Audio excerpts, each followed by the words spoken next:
Well, hello, money lover. I have today with me Michelle Gauthier. She's a professional life coach. She helps busy, overwhelmed women create a calmer and more intentional life. This feels like the journey I've been on for the past 18 months or so.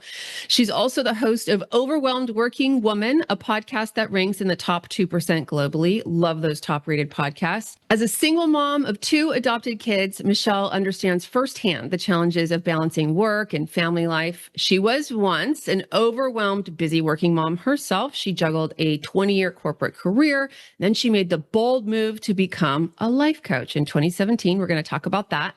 Since then, she has helped hundreds of women navigate their careers and home lives with greater ease. When she's not coaching, Michelle can be found on the sidelines of her kids' games, as so many of us moms will be, at her favorite hit boot camp, which is actually, interestingly, how I met her, organizing anything she can, shopping online, or getting lost in a great self-improvement book. Wow, you still hit the self-improvement section. Welcome to Love Your Money, Michelle. Thank you very much. I do. I love the self-improvement section. I am super curious. What's your last favorite book? And I'm hoping you don't say Let Them. Oh my gosh, I definitely did read that one. My favorite recent one is called Do Less by Kate Northrup. That's a great book. Okay, good. 2 books. I feel like when she came out with the book Let Them, I said to myself, I bet I don't have to read the book. I could just take the message from the title of the book, and Do Less seems like that kind of book too.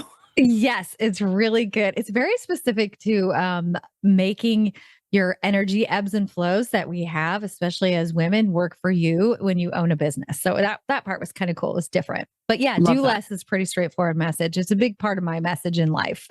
Do less of that stuff. Yeah. Yes, Okay, good. Exactly. All right. Well, let's dig right in, since you're willing to talk about the time in your life when you found yourself getting a divorce and changing careers and moving house and all of those things at the same time. How did that massive life molt begin?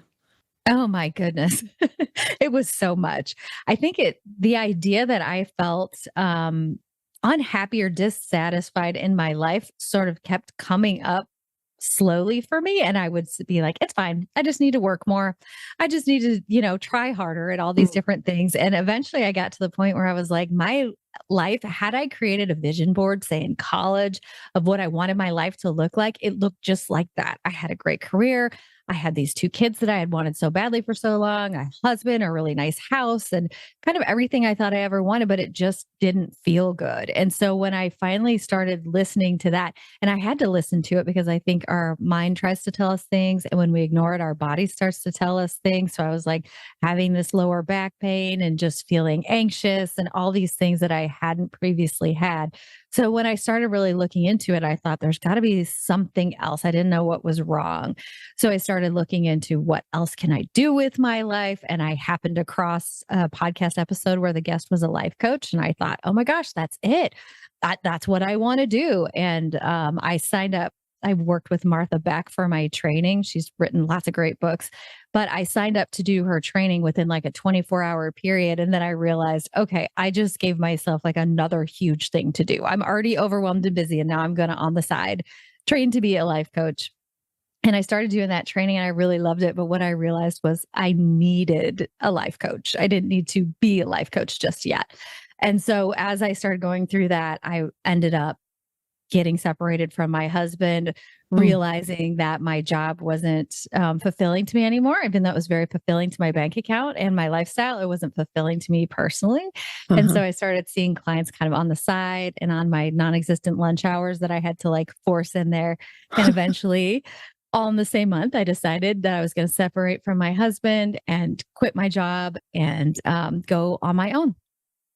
Whoa. Okay. So, wow. Okay. That's a lot.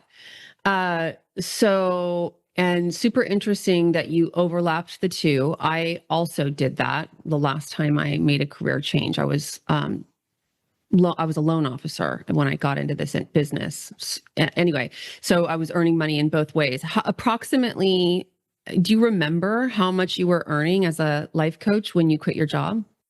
My first year in business, I made $12,000. Yeah. So $1,000 a month. Okay. Yeah. So when you thought about getting separated and resigning from your highly compensated role. How did you think through the money? Did you give yourself an on-ramp? Did you have a set amount of time in which you knew you had to recapture or reproduce that income? How did that work? Yes. First of all, I was scared to death. Yeah. And when I was getting divorced, my ex-husband and I, neither one pays the other one anything for alimony. And I Okay. knew that because we had made about the same. So it was not the type of marriage where I was going to get divorced and have money still coming into me. So I knew that I was not going to have any kind of income beyond child support because I have more custody of the kids.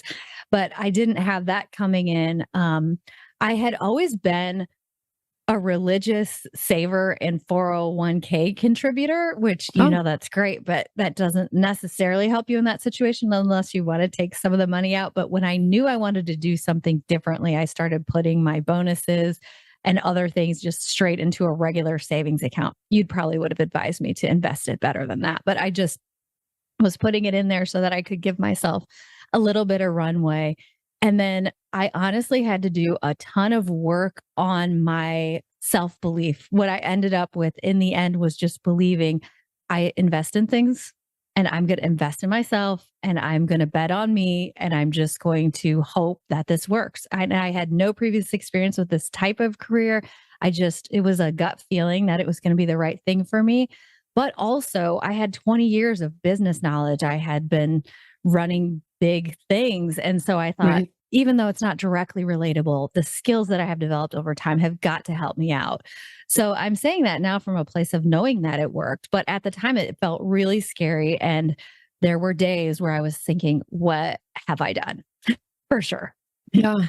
Yeah. No, to answer your question, if you're going to use the money to live on, you don't invest it. So you did fine. Okay, good. Yeah. Good. Thank you. I was probably getting like 2% interest on it at most or something. No, you got to have cash to live and pay your bills. Yeah, Okay, good. definitely. Thank you. Oh, I appreciate that. So when you resigned from your corporate gig, did you just hit the ground running like the next Monday trying to build up your coaching business? Did you take any time off, anything like that? I took some time off because I was getting separated and divorced and I was like a mess. So I Yeah. couldn't just jump in and start this new business. I was trying to get my kids to the point where I felt like they were okay and that they knew everything was going to be okay. We were moving houses, Yeah. sold 2 houses, and I bought this one and I was renovating it to try to make it feel like this perfect vision of a house that I had at the time. So a lot of times I would spend days just lying on my couch and watching Sex and the City reruns. So that's it. Some days I had the strength to do something for my business, but some days I just didn't. So Wow. I did the best I could at the beginning.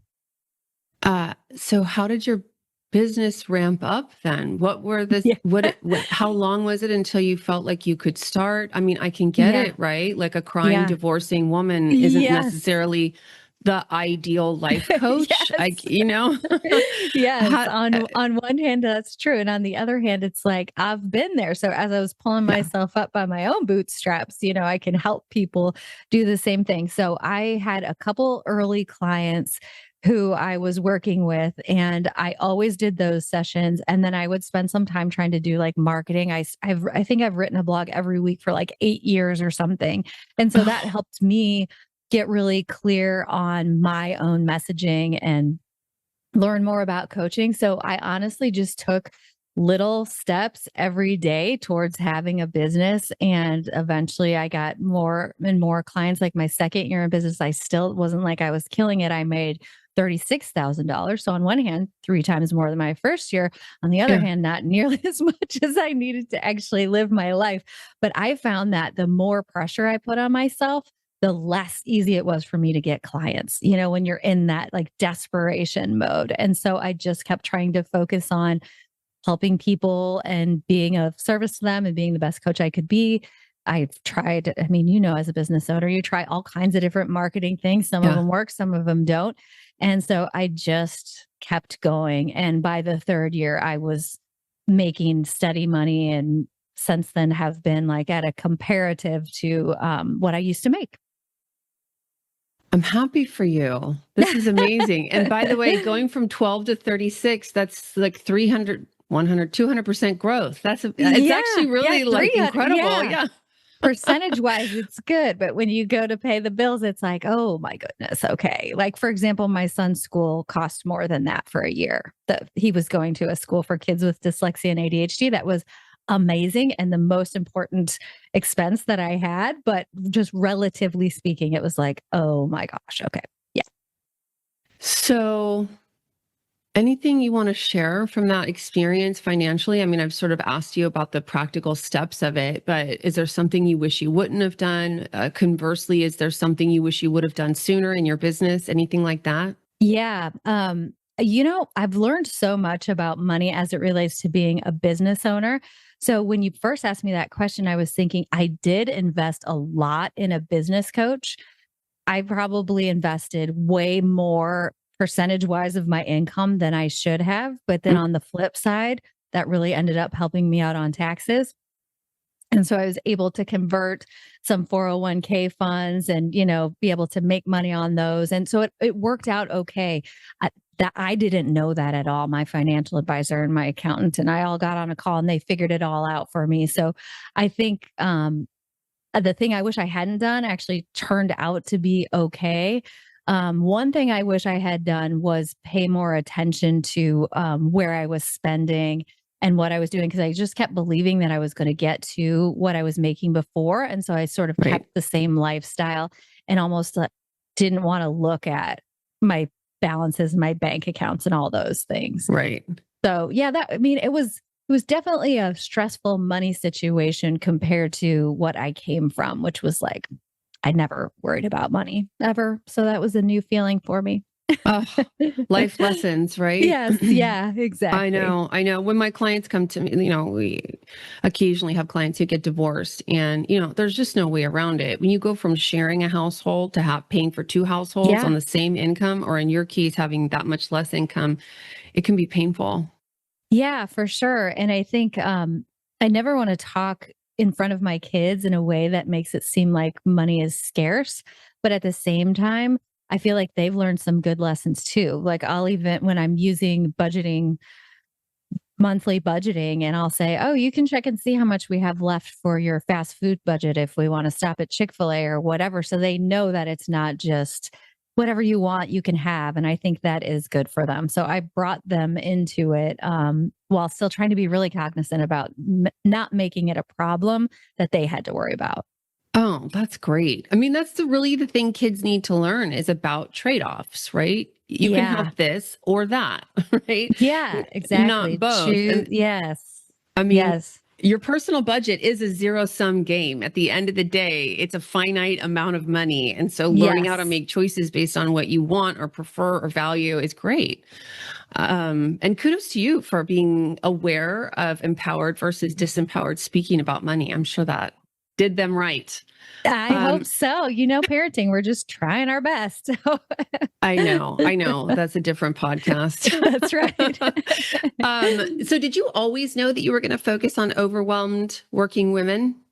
Sort of. I think that when I started talking to people about what a life coach does and how it had helped me, I just found myself drawn to basically how I used to feel. So, women who are type A and overachievers and have really been taught that their enoughness comes from what they produce and how hard they work and all those things. And I just saw on the flip side of that how much better you can feel in life. You can still even have that same stressful job, but you could feel a lot better about it. And so that was just my sweet spot. Those are when I see women like that, just working so hard and trying so hard and being exhausted and putting themselves before everything else, I just have a special spot in my heart for them. Like it doesn't have to be like this. Right, right. I used to participate with a life coachy sort of transformational. Anyway, it wasn't a coach, but it was a series of, seminars. Anyway, Hmm. they Hmm. used to say overwhelm is a story. It's a Hmm. narrative. It's a Hmm. word we give to an experience, right? How would you respond to that? What would you say overwhelm is? And have you met people who say they're overwhelmed who you don't think are really overwhelmed? To the idea that overwhelm is a story, the way that I say it is overwhelm is a choice. And you're Hmm. making that choice every day with the habits and patterns and things that you have, including the way you're thinking about it. So to say overwhelm is a story in terms of it's a story that you're saying repeatedly in your thoughts, I agree with 100%. If it's a story like stop telling that or your feelings aren't true, I would disagree with that. But I think that people are overwhelmed if they say they're overwhelmed. The difference between stress and overwhelm, stress is like, I have pressure. Maybe you've got to make a big presentation to a client or something, and that feels like stress, but you know you can do it. And overwhelm feels like you have 10 of those things all going at the same time, and you can't even think straight to just get into a calm mind and be like, this is the thing I need to work on first and second and third. So I think when we're in overwhelm, it's just not a useful emotion except to tell us that something is going on. It's So a I yellow really do. flag. Yeah, exactly. I really do believe that it is a choice that we're making. It's like we're putting a vote for overwhelm every time we say yes to something that we don't want to do, or we double book ourselves on our calendars, or, whatever the things we do that are creating that overwhelm. Let's talk about a little sliver of that and something that is related to gender roles. This comes up every time I lead a women's circle about wealth, is pleasing, people pleasing. Hmm. And this is something that women, I think, are plagued with. I think I have a type A or maybe an assertive personality, and people assume I don't do it. I absolutely do it. It just looks different when it comes from me, maybe, right? Yep. It's about not saying no to things that probably shouldn't be on my calendar or apologizing when I have to tell someone who works for me, please don't do it this way, do it a different way, right? But I fear being disliked. So that, people pleasing can come up in that way as well. What does people pleasing look like for the women you coach, and how can someone tell when they're doing it? Yeah, that's a great question. And thank you, by the way, for being vulnerable. It's sometimes I think people have the misperception that someone who is so powerful and assertive and all those kinds of things can't also have people pleasing tendencies. But I think women almost always do. We're kind of raised to do that. So for the clients I work with, it looks exactly like what you said, where you don't want to tell someone on your team something, or someone asks you to do something extra, like at maybe your daughter's school, and you really don't have time to do it and you don't want to do it, but you say yes anyway. So I think the way I would define people pleasing is essentially saying yes when you want to say no, or anytime you're trying to control how someone else is thinking about you. Because we think, I'm a people pleaser because I'm nice, but it's not really nice. It's really you're trying to control how that person is feeling about you. Oh my gosh, what a fascinating reframe. That is amazing. Okay. Yes, yes, yes. And I think the message got communicated to me because I was told so often that the way I was the wrong way to be, right? Interesting. Like You're what? too much, too loud, too big, Yep. too strong, too like that. I mean, that message was just driven home, probably from age 11 to 20 or something like that. So, different ways that gender role gets Yeah. Yeah. communicated. And so it was like, turn it down, be softer, be nicer, air quotes. So then if the object then is to not control how people think about you, or what they think about you or how they feel about you, then do you feel, you, Michelle, are you free of that? Are you able to just be how you be, and as Mel Robbins would say, let them? Let them, yes. I would say for the most part, I can safely say that I do not spend time thinking about what other people are thinking about me like I used to. If I compare myself to myself, I definitely am much more likely now to be able to just not worry about it, because the thing about trying to control the way that other people see you is it's a farce. You have no control over how they're thinking about you. So one of my clients last week was saying, well, I'm afraid if I communicate this to my team member that she won't like me. And I was like, well, let's think about if she already doesn't like you. Or maybe, Sorry. or maybe if you say this to her, she will still like you. Or maybe no matter what you say, she's always going to love you. You just don't know. You can't control it. And so, since that's out of your control, the only thing you control is yourself and the choices you make and the way that you deliver the message. Because I think if I say, well, I don't give a crap what anybody thinks about me, it sounds like I'm a person who just doesn't care about people. And the opposite is true. But I think it's much kinder to tell the truth and tell it kindly than try to control. I don't want to say this message because they might think this about me. Right. Or to caveat it, apologize for it, hem Yeah, and haw, backtrack like this. I struggle with that stuff. But all right. So what are the costs of people pleasing? And I don't know if this is top of mind for you, but I was thinking about there's probably financial costs of people pleasing. for sure. For sure. Like if you think about maybe your friend group is going on a pricey getaway, and when that was me making $12,000, do I really have the money to do that? No, but I want to go and they want me to go and I want to be part of the friend group. So I'm going to say yes, even though it should be a no. I'm sure it comes in that way. Or like someone in your family asks you for money and you have that money, but do you feel good about giving it to them, or do you say yes, even though you want to say no? I think there's lots of financial examples for sure for where that can happen. How do you help your clients? I guess if your clients are coming to you and paying you for coaching, they're probably already aware of the costs of people pleasing in their life. Is there a way that you work with your clients to really kind of, we spend a lot of time in our life numbing ourselves, like avoiding the real Yeah. cost of things, right?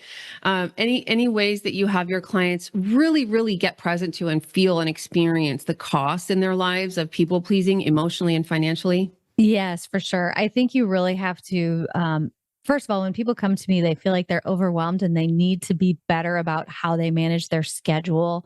Maybe they need a new planner or some app to optimize the way that they're spending their time. And it's not that time management isn't part of the solution, but it's usually something much bigger than that, which is these patterns about feeling like you have to be able to do everything and that your value comes from what you do for work. So people, they don't come to me and say I'm a people pleaser usually, but we almost always get to that being a part of their life. So when someone is a people pleaser and they find that they're doing it like at work, that example I just gave you of the person worrying that her team member was going to be mad at her, Yeah. I give them a tool that they can use called the love and fit test. And it helps you decide whether to say yes or no. So I was just talking about that pricey weekend getaway my friends were going on.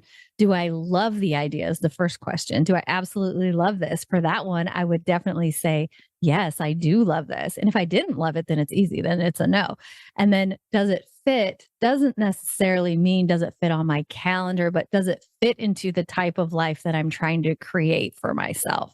So, am I trying to create a life where I'm going on all of these fun adventures? Hmm. Or am I trying to create a kind of life where I have financial security and I feel good about that? So, thinking about the kind of life you want to have and looking at each opportunity to say, do I love this idea? And does it fit into the type of life that I'm trying to create for myself?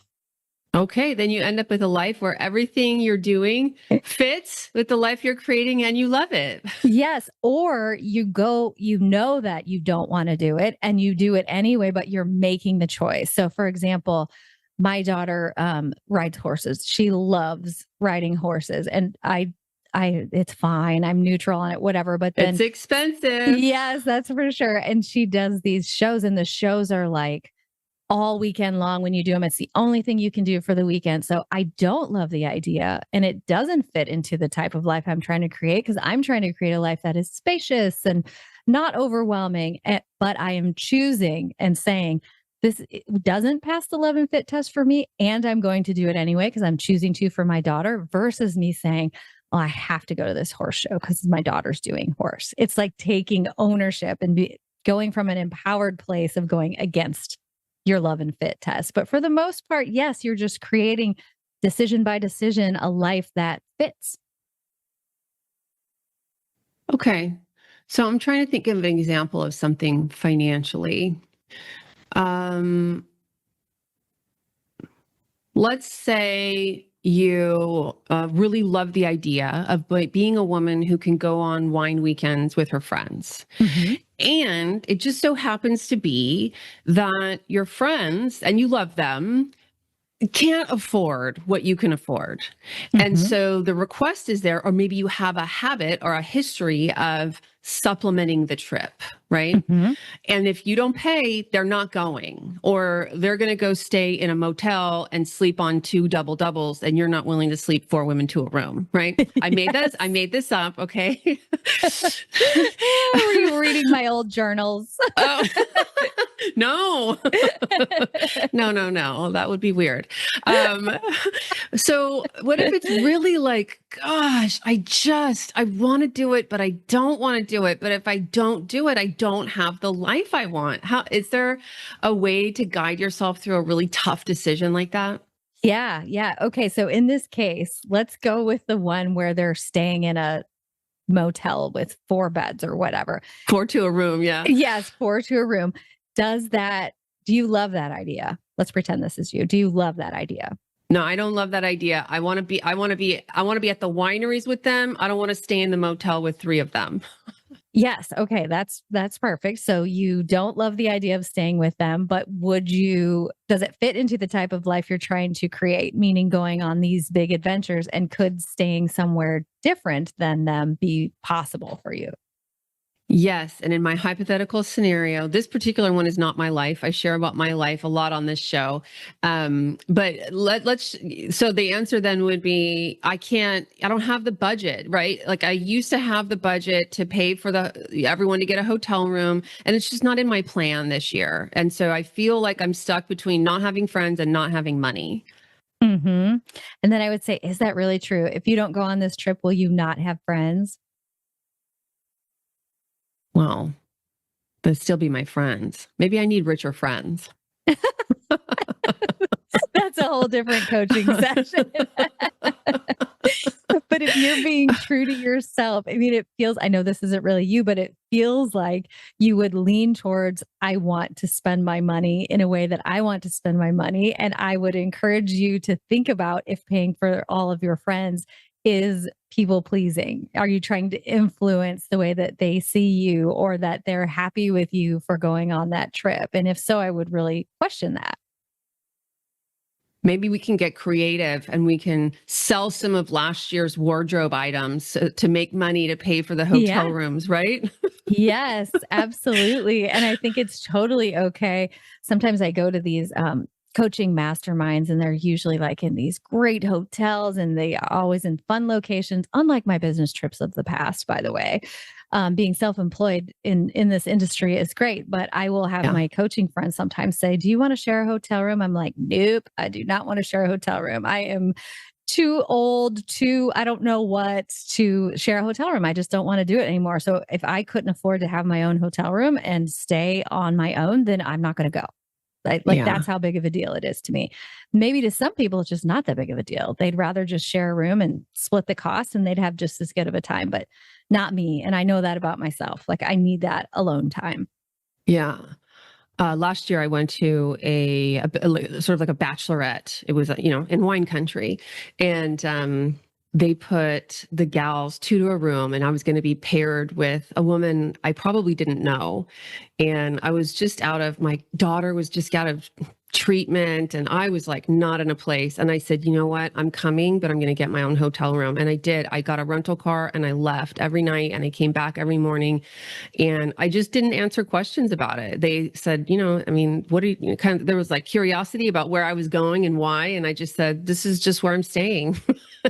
And it worked A for me. plus. I give you an A plus because what you were doing was thinking what fits for me right now. And maybe you just needed, I don't know what was happening with your daughter, but maybe you just needed that time by yourself and you needed to feel really comfortable and not have the stress of being with someone who you didn't know.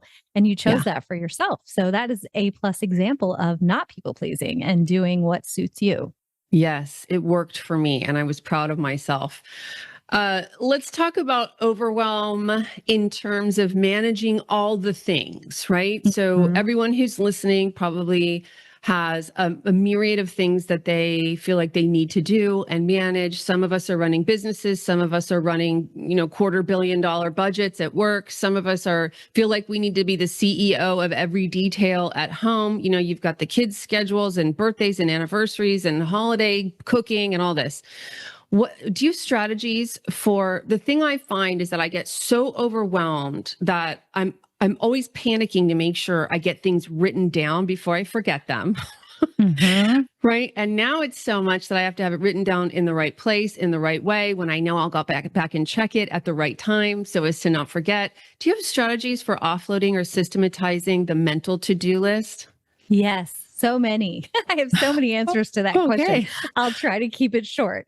I think the biggest thing is before you even get to the to-do list, what your expectations are of yourself for one day, because sometimes we have this giant to-do list and it's impossible to ever do it in one day. But our brain often unconsciously is saying, I've got to get all this done today, which creates the feeling of overwhelm. And then you really can't get anything done. So I highly encourage having a list of everything on earth that you need to do, and then taking items off that and putting them on your actual today, my top 3 priorities are, or whatever, taking some of them off that list and putting them on so you have a reasonable expectation for yourself.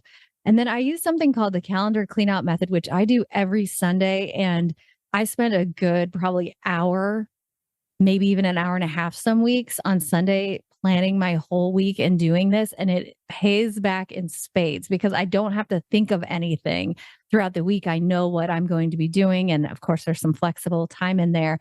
But essentially what I recommend is I have a whole podcast episode on this, but I'm going to just summarize it quickly, is to take all of your to-dos for the week and look at those and compare them to what you already have on your calendar. So like, Hillary, I assume you have specific meetings with clients, sometimes maybe with your marketing team or whoever. So you know when those times are taken, when you're going to be with your family, maybe after 4 o'clock or 5 o'clock or whatever it is, and then see how much space is left. Look at your to-dos for the week, give a high level estimate. Estimate high is what I always say, a high level estimate that's estimated high for how long it will take, and really look at how much time do you have? Do it like a math problem. How many hours do you really have available? And how many hours of things do you have on your to-do list for this week? And I do this with all my clients. I just did it last week with a new client, and she had like 54 hours of things to do and 5 hours in which to do the things.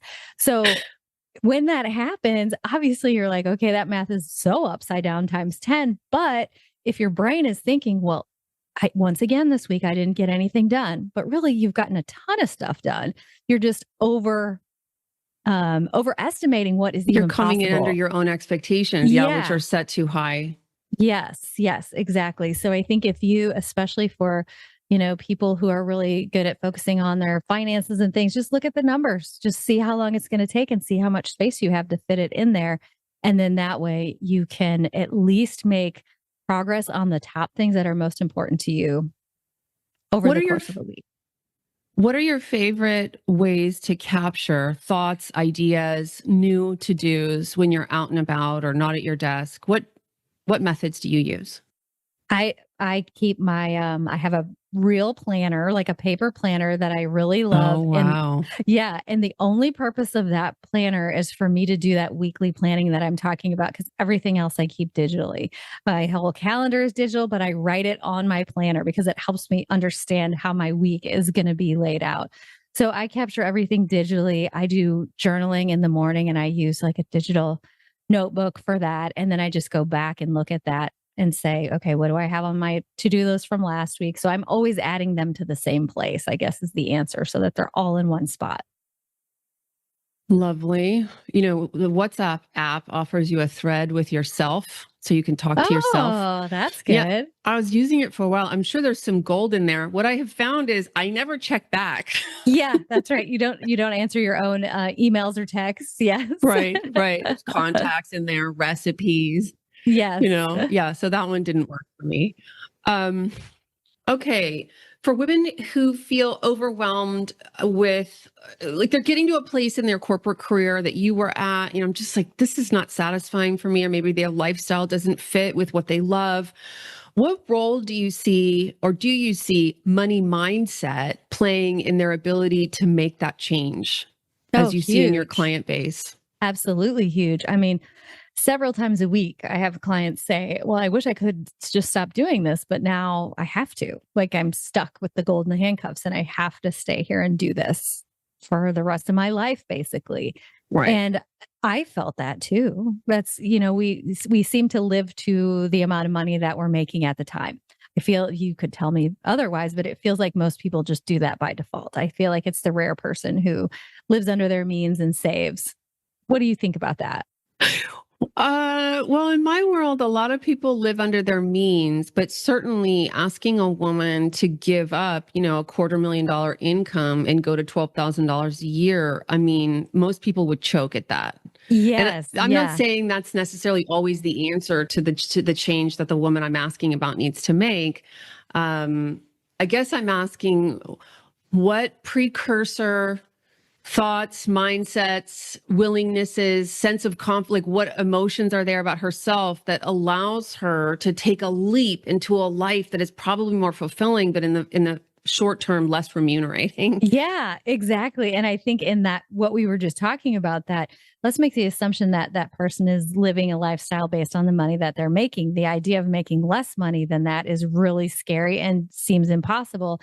And so I feel like the difference between those two things has to come in the mindset and the small actions that you start taking. So at the beginning, when you were asking me about my situation, if you were to say what was the biggest thing that got you to a successful business from that, it was just believing that I had the ability to make money. And when I was working on that money thought, I went through and I came up with all the evidence across my life of I am a person who makes money. I am a woman who makes money. And I thought, if I can make this much money in a corporate job that I don't even like anymore, what's going to happen when I have something that I love and feel really passionate about? So I think there's a lot of money thoughts that can drive you to just open up to the possibility. That still doesn't mean you can go from 250 to $12,000 without changing your house or whatever, but you can do Right. it somewhat. I have lots of clients who start a business on the side and then they bring that business up and then they go work part-time at their old one. You can figure out ways to transition, but I think the belief that it's possible and the thoughts about money, like another thought that I think is money is always available. That's something that's helpful to me, and money's always coming to me in ways known and unknown. So there are lots of thoughts that you can practice about money that will just help you open up the possibility. I like that. I sometimes think maybe not so much for myself anymore because my revenue streams are pretty solidified. But for people I talk to who are in this position, from my perspective, for the financial advisor perspective, I think there's so much money all around you. All you have to figure out is how to get some of it in your bank account. Right, right, exactly. It's everywhere. Yes, Um, and you said this when I was interviewing you the other day, and I think it's such an important point of like money is just an agreement. It's not even really a thing. There's not a physical thing to it. So if it's really just this conceptual idea, how can you just get it flowing in your direction? right. I totally agree. So, what's one small but powerful change a woman can make today that would start reclaiming her time, energy, or financial agency? So many things come to mind. Let me think of my best like one thing Okay, tip. well, if it's so many, I don't want to shortchange my listeners. Do you want to do like top five? Yes. Okay, so if the overwhelm is being caused because you feel like you're doing so many things and none for yourself, a really quick one is just to look at your to-do list and cross one thing off. Just, I'm not doing it. This just Okay. doesn't need to happen. And that helps us sit with the discomfort that comes up when you say, okay, I'm just not going to do that thing. Because where our brain will be like, well, what if this happens and that happens and the other thing happens? But just cross it off, sit with the discomfort, and then see how that feels when you don't do it. That's one thing for sure. Another thing you can do is just do absolutely anything for yourself. A lot of my clients, I don't know if you see this with your clients too, Hillary, but a lot of my clients put themselves last. And especially when they're moms, they don't do anything for themselves at all. And people will say, well, I don't have time to do like a spa day or to work out 5 days a week. Just go in your room and sit in a chair you like with a candle that you like and read 10 pages of a book. Like just some little thing to remind you, I'm still here. these are things I enjoy and I really want to do these things. So I would say cross something off your to-do list, do one thing for yourself. And then when we feel overwhelmed, we forget about all the things in our life that are going right. So focusing on what is like a woman who's doing a million things in a day, so many of those are probably in alignment. Like she's probably doing well by her team. She's, making sure her family has food. She has good friends that she's on a text chain with. So I would say flip your mindset to say, I am actually doing a lot of things right in my life. There are some things I'd like to change. Maybe I'd like to spend more time on this and less time on that. But remember all the things that you are already doing right. Thank you. I do want to ask you, I want to circle back. I've got this question that comes from the beginning of our conversation that's about your money mindset. And then I have, of course, my signature question for you. It sounds to me like you were and you said, I was always a good saver. You were maxing out that 401k. Yes. Where did that come from? Where did you learn those lessons that actually took root in you? And how did that shape your confidence when you left corporate? Yes. Oh my gosh. My parents.